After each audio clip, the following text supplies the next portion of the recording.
Just want to let you lot know that if you're watching this clip on the Fozcast YouTube channel, the full episode is now available to watch exclusively on Spotify, and it's free. Come on.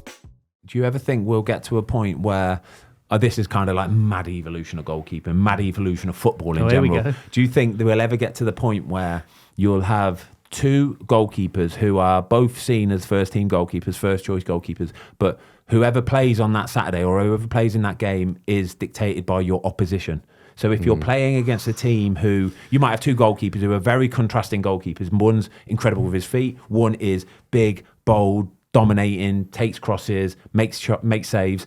Do you think we'll ever get to that point where if you're playing a Brighton, who you know are just going to pop, That's a good question. You'll play the goalie who's better at making saves, or if you know that you're going to be on the front foot more, you're going to play the goalie who's better with his feet? Yeah, it's a good question, because then, you've got the team that's doing the long throws and putting every cross under the crossbar. You want the big, dominant, aerially strong goalkeeper.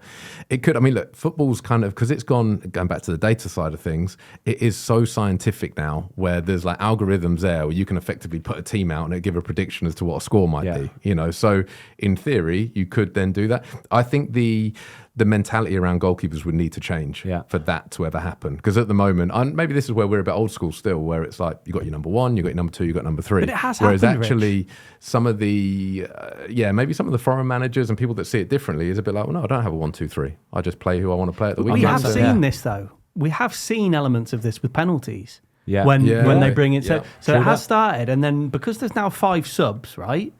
I keep going on about NFL, but we're talking special teams. Right? So are we going to get to a point where they chuck the big man up front, chuck it in the mixer, and they go, okay, well, now we're going to take off X in the 70th minute. Take off that smaller goalkeeper. And we're going to bring on a Nick Pope. Right? Because you 5 subs.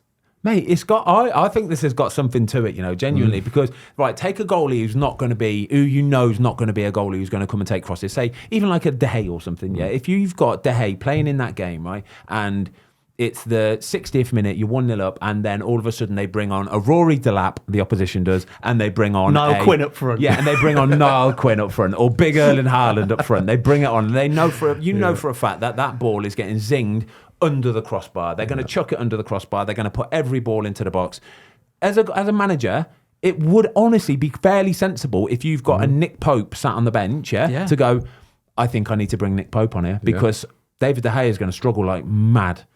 It's out there, isn't it, mate? It makes sense. You've then got the bit that I suppose with all of this is in fact, and this kind of actually goes back into the transfer, which I'll touch on because it is quite interesting, it's almost the political bit of it, the PR bit of it, where like a lot of the goalkeepers that you see signed, there will be a political element behind it, where, for instance, they might like a goalkeeper from League 2 better, but they'll sign the lad from the Premier League because that then to the fans looks, it's a big signing. So you've also then got that during a game, if suddenly you're going to sub the goalkeeper, if you're one of the pioneers that do it, and you can see the goalie's got no injury, but you're just doing it because you think this one's aerially stronger, if it goes wrong, you've then got that side of things to deal with as well. So you'll see a lot of the time decisions will be made, safe decisions will be made. Yeah. More hassle than it's worth, basically. You don't want to get involved in making those sort of decisions. Yeah, I think I'm onto something here, Rich. We're going to go back to this clip in like 15 years' time. We're going to show a little bit of this clip now and be like, do you know what?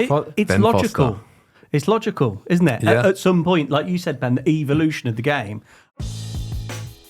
Thanks everybody for watching. We hope you enjoyed this clip of the Fozcast. If you would like to watch the full episode, it is now available exclusively on Spotify for free.